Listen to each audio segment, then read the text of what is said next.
नमस्कार, स्वागत है आपका कमोडिटी निवेश में, जहां हम आपको कमोडिटी मार्केट से जुड़े तमाम सवालों के आपके जवाब देंगे। साथ ही कमोडिटी मार्केट में ट्रेडिंग रणनीति बनाने में भी आपकी मदद करेंगे। एक कॉलर शो है, तो सवाल पूछने का तरीका सबसे पहले आपको बता देते हैं। सवाल पूछने का तरीका बेहद आसान है। आप हमारे नंबर 9136934058 पर अपने सवाल व्हाट्सएप कर सकते हैं और आपके सभी सवालों के जवाब अगले आधे घंटे तक दिए जाएंगे। और आपके सवालों के जवाब देने के लिए हमारे साथ 3 मेहमान हैं। हमारे साथ बिटुपन मजुमदार है, bmazumdar.com के। साथ ही अनुज गुप्ता है, कमोडिटी और करेंसी के ILFL सिक्योरिटीज़ के हेड है। और राजीव कपूर जी है, कमोडिटी हेड है ट्रस्ट लाइन के। आप तीनों मेहमानों का स्वागत है। चलिए तो शुरुआत कर लेते हैं गोल्ड और सिल्वर के साथ, जहां पर रेंज बाउंड ट्रेड देखने को मिल रहा है। फेड का फैसला आज देर शाम आने वाला है। ऐसे में किस तरह की रणनीति ट्रेडर्स को बनानी चाहिए, इस पर बात कर लेते हैं। बिटुपन, पहला व्यू आप बताइए, गोल्ड में आज के लिए क्या करना चाहिए, क्या सलाह देंगे? फैसले से पहले अगले अगर 4-5 घंटे में अगर किसी को ट्रेड करना है तो उनको क्या सलाह देंगे आप? देखिए, अभी फिलहाल के लिए गोल्ड में ग्लोबली थोड़ा सा डाउनसाइड मूवमेंट है। और जो फेड के जो पॉलिसी एक्सपेक्टेशंस है, जो टेपरिंग वाला 30 जो अभी बढ़ाने वाला है टेपरिंग, ये मोस्टली प्राइस्ड इन है। और जो दूसरा वर्ड भी है ट्रांजिटरी, शायद ये स्टेटमेंट में नहीं रहेगा। तो इसको देखते हुए गोल्ड में ऑलरेडी प्रेशर में है, तो ये शायद कहीं ना कहीं मार्केट ने काफी प्राइस्ड इन कर लिया है। तो और एक चीज है जिसको मैं देख के गोल्ड में प्रीफर कर रहा हूँ थोड़ा बाय करने के लिए इंट्राडे में। नीचे थोड़ा वोलेटिलिटी रहेगा और इंट्राडे में 47,700 के नीचे स्टॉप लॉस लाके छोटा एक बाय कर सकते हैं। 48,300 पे आपको लेवल मिल सकता है। मैं दूसरा पर्सपेक्टिव और एक चीज देख रहा हूँ कि गोल्ड में जो इंडियन प्राइसेस में है, इंडियन प्राइसेस में जो रूपी डेप्रिशिएट कर रहा है अगेंस्ट द डॉलर, अभी 76.25 में 30 के रेंज में पहुंच गया है। ये कहीं ना कहीं जो भी ग्लोबल कमोडिटीज है इसको थोड़ा सपोर्ट करेगा।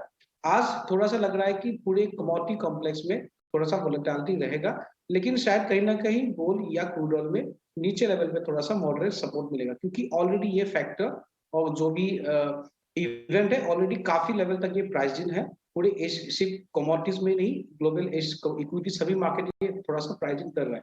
तो मैं थोड़ा नीचे लेवल पे प्रीफर करूंगा बाय करने के लिए। ओके, नीचे लेवल पे बाइंग की सलाह दी जा रही है।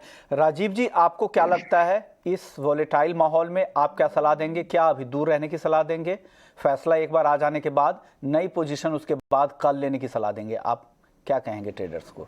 गुड इवनिंग विश्वमोहन जी। देखिए, बिटुपन जी ने बिल्कुल ठीक फरमाया कि काफ़ी हद तक जो इंटरेस्ट रेट हाइक और एसेट टैपरिंग की जो बात है वो प्राइस इन है। इन भाव में ऑलरेडी भाव बहुत टूटे हुए हैं गोल्ड और सिल्वर के। हो सकता है कि कुछ डॉविश काइंड ऑफ अगर कमेंट सुनने को मिले फेड चेयरमैन की तरफ से या फेड मीटिंग के दौरान, तो वो एक तरह से इसको एक बढ़त की तरह भी यूज़ किया जा सकता है।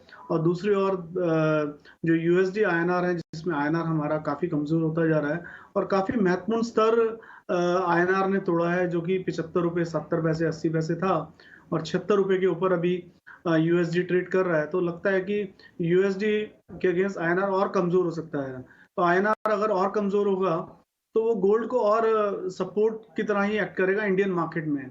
और ऑलरेडी दाम थोड़े से दबाव में है। हो सकता है कि बाजार में कुछ हाल देखने को मिले। हालांकि मैं सलाह दूंगा ट्रेडर्स को कि ओवरनाइट पोजीशन जो है ज़्यादा ना कैरी करें, क्योंकि न्यूज़ कुछ किसी भी तरफ इफेक्ट कर सकता है।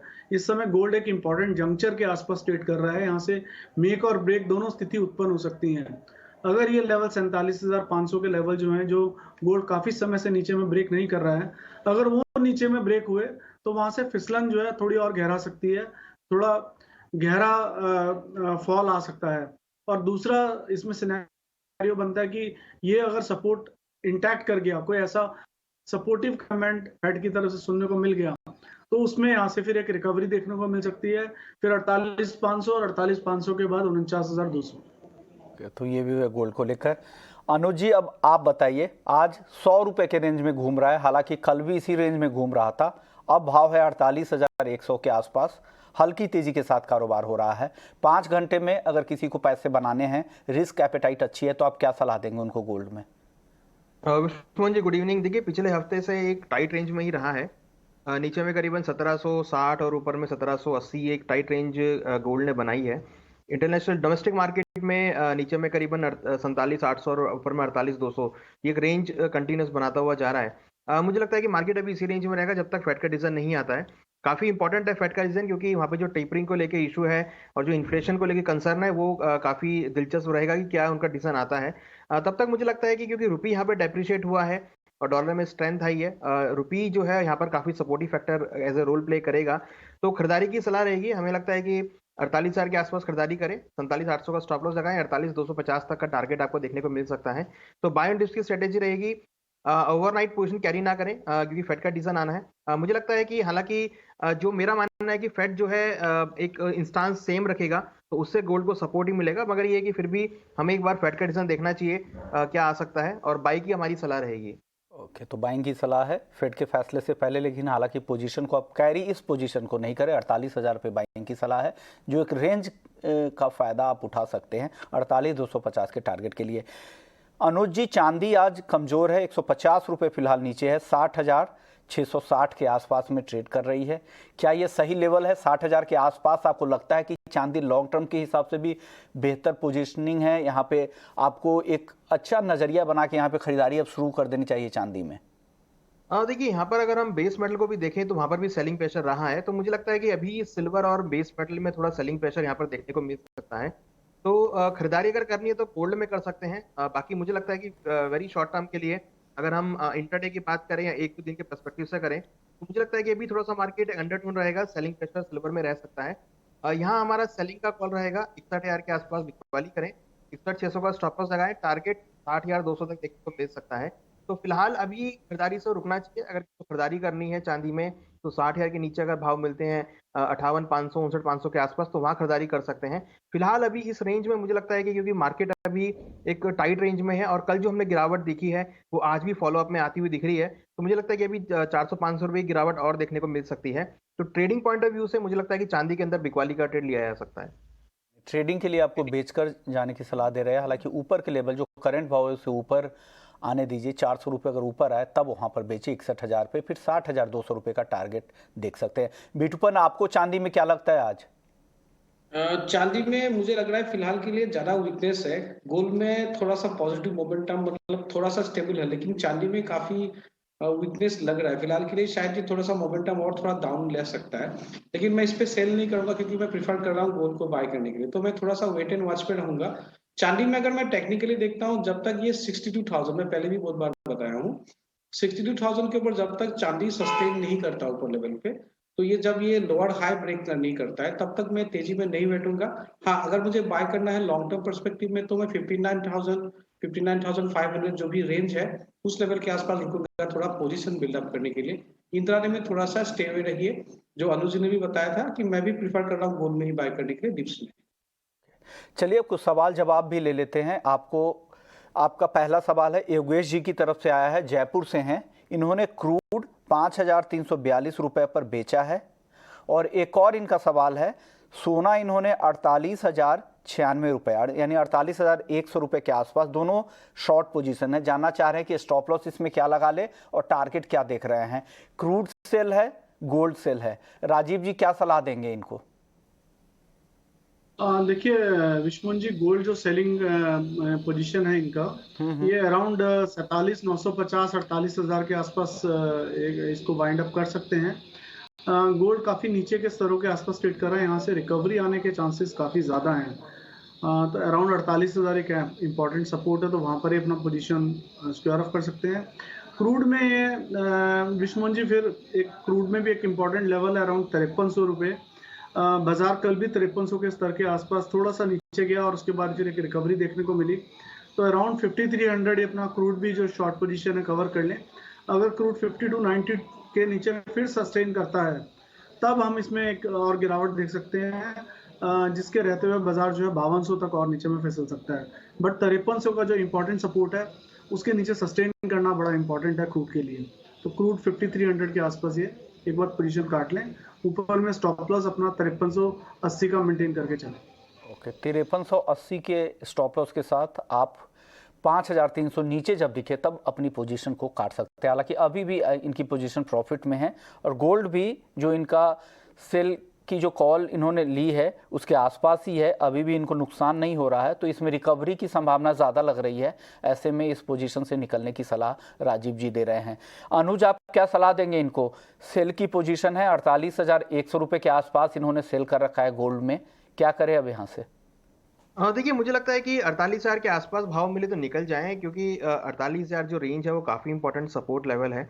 और मार्केट ने कल भी जो गिरावट आई थी वहाँ सपोर्ट नहीं ब्रेक किया था, तो 48,000 के आसपास मुझे लगता है कि ये खरीदारी का ट्रेड बना सकते हैं। जो उनकी शॉर्ट की पोजीशन है उससे 48,000 के आसपास निकल जाएं। हमें लगता है कि वहां से आपको अगेन बाउंस बैक ऊपर में 48,200 48,300 तक के लेवल देखने को मिल सकते हैं। तो ये व्यू है गोल्ड और क्रूड को लेकर। चलिए अब बात कर लेते हैं एक और कॉलर के सवाल का। ये है सतीश है भट्टू मंडी, हिमाचल प्रदेश से इनका सवाल है। ये ग्वार का आउटलुक जानना चाह रहे हैं। राजीव जी, क्या लग रहा है ग्वार का आउटलुक आपको? आज हल्की तेजी के साथ आज कारोबार हो रहा है, अब कुछ ही मिनट बचे हैं बंद होने में। जी, आज ग्वार सीड एक्चुअली कल के जो रैली थी उसको थोड़ा कंसोलिडेट करता हुआ दिख रहा है। ओवरऑल ट्रेंड तो मुझे ग्वार सीड में अभी भी लगता है कि स्ट्रांग रहेगा, जिस तरह की तेजी कल ग्वार सीड ने बनाई है। मेरी राय में देखिए, ग्वार सीड में अराउंड 6100 के आसपास जो जनवरी कॉन्ट्रैक्ट है उसमें बाइंग इनिशिएट की जा सकती है, एंड स्टॉप लॉस मेंटेन करके चलना है 6000 से नीचे का। और ऊपर में मुझे लगता है कि जो दाम है 6250 6300 तक की एक रैली इसमें मतलब टारगेट के तौर पे लिया जा सकता है। ओके, तो ये भी 6250 6300 के लिए बाय किया जा सकता है, अराउंड 6100। ओके, ग्वार पर आपका आउटलुक क्या होगा अनुज जी? देखिए ग्वार में हमने कल अच्छी रैली देखी थी, आज थोड़ा कंसोलिडेशन है। हालांकि मार्केट भी एक पॉजिटिव डायरेक्शन में जाता हुआ दिख रहा है, तो यहाँ पर हमारी खरीदारी की सलाह रहेगी। हमें लगता है कि ग्वार के भावों में अगर हम ओवरऑल लेवल वाइज देखें तो चांसेस है कि 6200 6300 तक के लेवल हम यहाँ पे दोबारा आते हुए देखेंगे। तो कहीं ना कहीं जो ट्रेंड इसका पॉजिटिव आया है वो आगे भी कंटिन्यू रह सकता है, और हमें लगता है कि जल्दी ही 6300 तक के लेवल ग्वार सीड में आपको देखने को मिल सकते हैं। 6050 एक स्ट्रॉन्ग सपोर्ट है जिसका स्टॉप लॉस लगाकर हम खरीदारी की पोजीशन को होल्ड कर सकते हैं। तो ये है ग्वार सीड और ग्वारगम का आउटलुक। चलिए अब बात कर लेते हैं बेस मेटल्स की, जहां जहां चौतरफा कमजोरी दिख रही है। कॉपर, एल्युमिनियम करीब करीब 1% नीचे है। निकेल और जिंक में भी 1 से 1.25% की गिरावट यहां पर दिख रही है। बीटूपन, क्या लग रहा है बेस मेटल्स में इस गिरावट में कोई काउंटर आपको यहां पसंद आ रहा है क्या? बेस मेटल्स में मैं पहले से काफी दिन से कॉपर को ट्रेड कर रहा हूँ। कॉपर में हायर लेवल पे सेलिंग आता है और नीचे लेवल्स पे थोड़ा सा बाइंग आ जाता है। तो लास्ट हम लोगों ने बहुत बार हम लोगों ने ऊपर लेवल पे बेचा है, 738 से 742 रेंज में हम लोगों ने प्रीवियसली काफी सेलिंग किया है। तो आज थोड़ा सा जो फेड के पॉलिसी मीटिंग से पहले मार्केट में थोड़ा सुस्त है, थोड़ा सेलिंग प्रेशर है। ये लेवल अगर आपको नीचे लेवल का जो नीचे का रेंज है 716 या 718 जो रेंज है उस लेवल पे प्रिफरेबली एक थोड़ा सा बाय कर सकते हैं, इन थोड़ा सा इंट्राडे में। ऐसा नहीं कि मैं लॉन्ग टर्म पर्सपेक्टिव से बता रहा हूँ, शॉर्ट टर्म में वहां से इस लेवल से शायद एक रेंज में फिर एक बार अपर रेंज तक आने के लिए कोशिश करेगा। तो 1-2 दिन में 716 718 ये सब लेवल से आप देख सकते हो बाय करने के लिए। थोड़ा सा रिकवरी हो सकता है अगेन अराउंड 730 732 लेवल तक।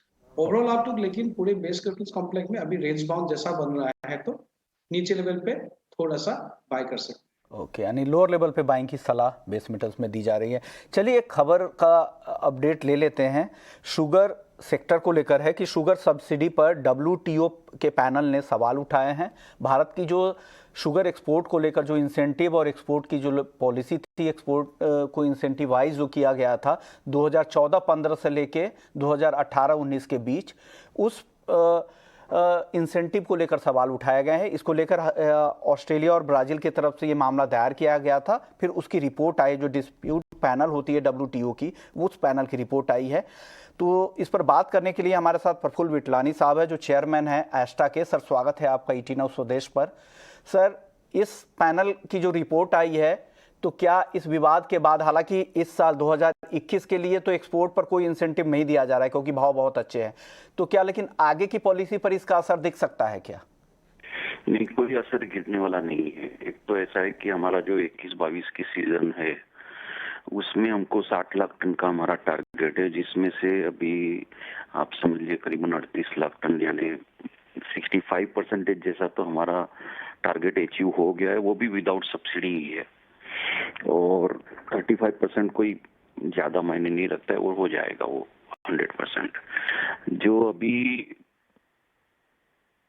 बोलिए विठलानी जी। ब्राजील के जो हमारी कंपटीशन ब्राजील के साथ है, हम्म और ब्राजील का अगले साल का भी प्रोडक्शन कोई बढ़ने की उम्मीद नहीं है। हम्म तो उससे जो हमें अगली सीजन के लिए एक्सपोर्ट करना है वो भी कोई दिक्कत का प्रोग्राम नहीं है, क्योंकि हमें उसमें कोई सब्सिडी की जरूरत पड़ने वाली नहीं है। Okay okay. तो ये देखते हुए ऐसा है कि जो 2023 में तो ये जो रिस्ट्रिक्शंस है, कोई एक ऐसा कानून है कि जिसकी वजह से हमारे पे इम्प्लीमेंट नहीं हो रहा है। हम्म तो ये नायरोबी मिनिस्ट्रियल जो WTO में है, उन्होंने एक्सटेंशन जो है वो 2023 से ही ये उसके ऊपर क्वेश्चन है। वो तब की बात तब देखी जाएगी। अभी तो 2021, 22, 23 के लिए हमें कोई सब्सिडी देनी ही नहीं है, कोई जरूरत ही नहीं है। तो इसलिए कोई शुगर केन इंडस्ट्रीज या शुगर के ऊपर कोई भी फर्क गिरने वाला नहीं है। ओके ओके सर, अब दूसरा सवाल, ये तो WTO पैनल की रिपोर्ट का मामला हो गया। अब दूसरा सवाल ये है कि शुगर कीमतों में 4 महीने का जो लोअर लेवल हमने देखा था ओमिक्रॉन की चिंता की वजह से, लगा कि ग्लोबल डिमांड कम हो जाएगी। अब यहाँ पर रिकवरी आ रही है इंटरनेशनल मार्केट में। डोमेस्टिक मार्केट में आपको क्या लग रहा है, प्राइसिंग पावर कितना इंडिया के पास रहेगा, और जो इथेनॉल ब्लेंडिंग को लेकर जो अपना टारगेट है, उस टारगेट को हम पूरा अगर करेंगे तो क्या ग्लोबल सप्लाई पर इसका असर होगा? जिसके पास निर्यात करने के लिए माल है उसका भाव, अभी निर्यात करने के लिए चीनी सिर्फ हिंदुस्तान के पास ही है एक्सेस में। तो भाव तो हम खुद ही मेंटेन करेंगे, we are the market makers. तो हमें वो भाव के लिए कोई चिंता नहीं है। ओके। जब आपने मेरा इंटरव्यू लिया था और जब उस समय कुछ मार्केट ये ट्रेडर्स या जो फंड मैनेजर की बिकवाली की वजह से 18-60 सेंट पे पहुंच गई थी, तो तभी भी मैंने यही कहा था कि इंडिया विल नॉट सेल, और मार्केट सुधर गई थी। तो जो चीनी जिसके पास है वही अगर सेलर नहीं है वो भाव में, तो वो भाव कहाँ से आएंगे वापस? वो आना ही नहीं है। आराम से इंडिया विल परफॉर्म, एंड जो बाकी की 35% है वो अपने हिसाब से ही बिकेगा। ओके सर, अब आखिरी सवाल विठलानी जी। रिकॉर्ड प्रोडक्शन का अनुमान है शुगर का अपने डोमेस्टिक लेवल पे और ग्लोबली भी, लेकिन ब्लेंडिंग को लेकर जो एथनॉल की जो डिमांड है उस वजह से यहाँ पे सप्लाई कम होने की संभावना है, क्योंकि शुगर प्रोडक्शन की जो अब तक की रिपोर्ट है, जो ग्लोबल कई सारे रिपोर्ट से इस तरह के सेंस मिल रहे हैं कि 18.66 करोड़ टन ग्लोबल प्रोडक्शन रह सकता है शुगर का। वहीं अगर डिमांड के जो आंकड़े हैं वो है 18.84, यानी करीब करीब 18 लाख ज़्यादा डिमांड प्रोडक्शन के मुकाबले रह सकते हैं।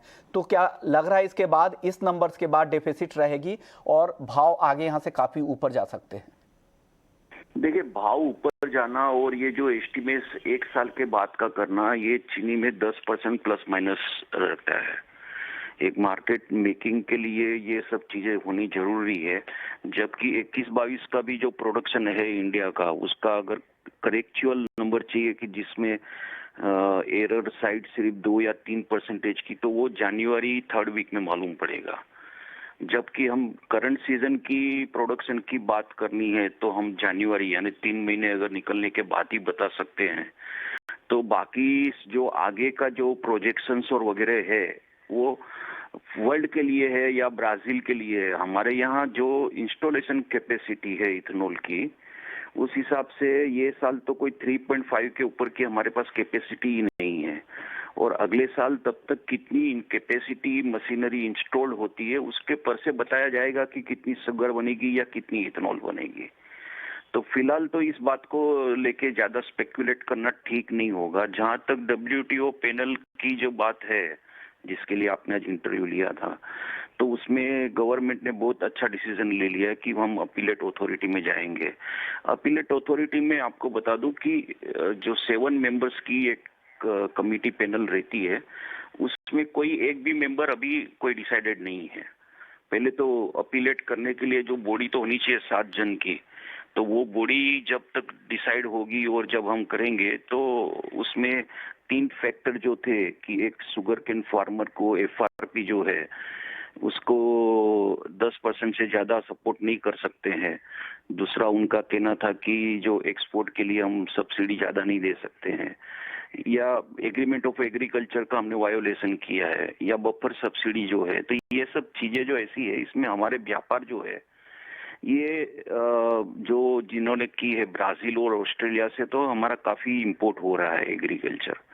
जहां तक गोटामाला से बिजनेस नहीं है, मुझे इतनी कोई बड़ी ये मैटर इश्यू इंडिया को इफेक्ट करे ऐसा लगता नहीं है कि इस पे कुछ बहुत ज़्यादा असर नहीं होगा। हालांकि ट्रिब्यूनल के पास भी ये मामला लेकर जाने वाले। शुक्रिया विटलानी जी, वक्त निकाला ET Now स्वदेश के लिए और इस पूरे मामले को आपने समझाया और शुगर सेक्टर का आउटलुक भी बताया। चलिए आगे बढ़ते, कुछ और दर्शकों के सवाल ले लेते हैं। सचिन हैं, कॉटन का आउटलुक जानना चाह रहे हैं। ये इनके पास 100 क्विंटल कॉटन है। अनुज जी, कॉटन का आउटलुक बता दीजिए इनको। ये वायदा के ट्रेडर नहीं लग रहे हैं, ये या तो स्टॉकिस्ट है या फिर किसान है। 100 क्विंटल कॉटन इनके पास है। और देखिए कॉटन का आउटलुक पॉजिटिव है और हम देख रहे हैं कि जब सीजन के बाद भी इसमें अच्छी खासी ट्रेंड बना हुआ है पॉजिटिव का। डिमांड साइड काफी स्ट्रांग है और अगर हम इंटरनेशनल मार्केट की बात करें तो वहां पर भी हमने अच्छी खासी तेजी आते हुए देखी है। डोमेस्टिक मार्केट में इस साल जो यील्ड थी वो कम है, जिसकी वजह से हमने अच्छे भाव आते हुए देखे हैं। हमें लगता है कि जो इनकी पोजीशन है फिजिकल में उसको होल्ड करना चाहिए। हमारा व्यू है कि ऊपर में आपको 32,000 से लेकर 32,500 तक के लेवल देखने को मिल सकते हैं। तो खरीदारी की जो पोजीशन है फिजिकल में इनके पास जो होल्ड है उसको होल्ड करना चाहिए। फिजिकल में है उसको होल्ड करने की सलाह दे रहे हैं। चलिए बेस मेटल्स पे राजीव जी, आपकी कॉल नहीं ले पाया था। आज के लिए अगर कोई टॉपिक, 2 टॉपिक अगर बेस मेटल्स में चुनना हो तो बता दीजिए। विश्वमोहन जी, मुझे लगता है कॉपर 727 के आसपास एक अच्छा कैंडिडेट है सेलिंग साइड में। 731 रुपए के स्टॉप लॉस से 719 के टारगेट के लिए बेच के चलना चाहिए। और दूसरा मुझे लगता है विश्वमोहन जी, निकिल ने काफी समय के बाद 1540 के लेवल को नीचे में ब्रेक किया है, तो मुझे इसमें काफी पॉसिबिलिटी लगती है 1510 तक आने की। तो दूसरा काउंटर निकिल रहेगा सेलिंग साइड में। अराउंड 1528 पे बेचना चाहिए 1536 के स्टॉप लॉस से, 1516 से 1510 के टारगेट के लिए। अनुज जी, बेस मेटल्स में आज आपकी तरफ से कोई टॉपिक, एक कोई काउंटर बता दीजिए मेटल में। हाँ देखिए कॉपर में रहेगी सेलिंग की ट्रेड रहेगा 726 के आसपास बिकवाली करें, ऑलमोस्ट करंट रेट के आसपास। स्टॉप लॉस 731 का रहेगा, टारगेट 716 तक देखने को मिल सकता है। बेस मेटल में ट्रेंड थोड़ा सा नेगेटिव है। मुझे लगता है कि कॉपर में बिकवाली का ट्रेड लिया जा सकता है। दोनों जानकारों की बिकवाली की सलाह है। अब आखिरी सवाल बिटुपन नेचुरल गैस को लेकर आपसे है। काफी वॉलेटाइल काउंटर है, अब 3% की तेजी यहां पर दिख रही है, क्या करें इस काउंटर में? नेचुरल गैस में अभी थोड़ा सा बॉटम लेवल पे है, तो मैंने पहले बताया कि 270 का नीचे का लेवल और ऊपर 305 या 310 का। तो फिलहाल अभी मिड रेंज में है, थोड़ा 300 के ऊपर जाने के बाद मार्केट में थोड़ा सा गिरा था 280 तक। तो यहाँ से मेरे हिसाब से नेचुरल गैस में पॉजिटिविटी आ सकता है, थोड़ा सा या पुल बैक रह सकता है। ये जगह पे कंसोलिडेट करेगा तो 290 या 289 के आसपास बाय कर सकते हैं। 300 तक टारगेट रहेगा इंट्राडे के लिए। 290 के नीचे आप खरीदने की कोशिश करें और 300 तक के टारगेट इंट्राडे के लिए दे रहे हैं। शुक्रिया बिटुपन आपका, राजीव जी आपका, अनुज आपका, आप तीनों ने वक्त निकाला और दर्शकों के तमाम सवालों के जवाब दिए। तो कमोडिटी निवेश में फिलहाल इतना ही, लेकिन आप बने रहिए ET Now स्वदेश पर। ब्रेक के बाद आपके लिए मनी मंत्र। नमस्कार।